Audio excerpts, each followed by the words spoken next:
राधे मित्रों, मैं आपकी दोस्त प्रियंका आज फिर लेकर आई हूँ आपके लिए कुछ काम की बातें। जैसे कि मोहिनी एकादशी आ रही है। मोहिनी एकादशी 18 तारीख को है या 19 तारीख को, ये हमें तिथि के अनुसार रहनी है। देखिए, उदय तिथि में हम रहते हैं, उदय तिथि में हम एकादशी मानते हैं, इसलिए उदय तिथि हमारी पड़ रही है 19 तारीख को। इसलिए हमें 19 तारीख को ही मोहिनी एकादशी का व्रत रहना होगा। और एकादशी के भी बहुत सारे ऐसे नियम हैं जिसका पालन हमको करना चाहिए। हम यदि व्रत रह सकें तो व्रत रहें, अथवा यदि हम व्रत नहीं रह सके तो कुछ ऐसे नियम हैं जिनका पालन हम कर ही सकते हैं, जो कि हमें करना चाहिए, क्योंकि इससे हमारे पितरों को भी शांति मिलती है। क्योंकि एकादशी व्रत को साधारण ना समझें।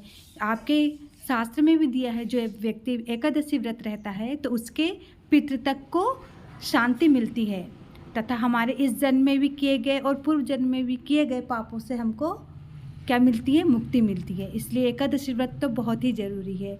और बहुत अच्छे योग में एकादशी आ रही है, आपकी मोहिनी एकादशी। हम सभी को एकादशी व्रत करना है। एकादशी व्रत के कुछ नियम हैं। कहते हैं कि इस दिन बाल नहीं धोना चाहिए, लेकिन ऐसा नहीं है। हमें एकादशी के दिन सुबह भोर में जल्दी उठना है, क्योंकि हम यदि कोई भी व्रत में यदि सुबह जल्दी उठते हैं तो हमारा वो व्रत क्या होता है? नियम और सही विधि से होता है, और जिसका हमें फल कुछ ज़्यादा ही मात्रा में प्राप्त होता है, पुण्य फल प्राप्त होते हैं।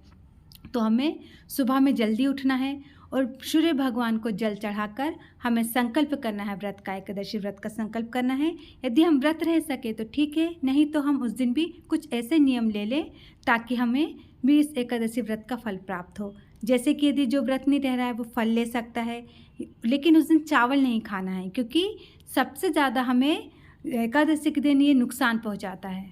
चावल नहीं खाना है, क्योंकि चावल यदि जो व्रत रहता है वो तो खाएगा ही नहीं, क्योंकि उनका तो व्रत रहता है।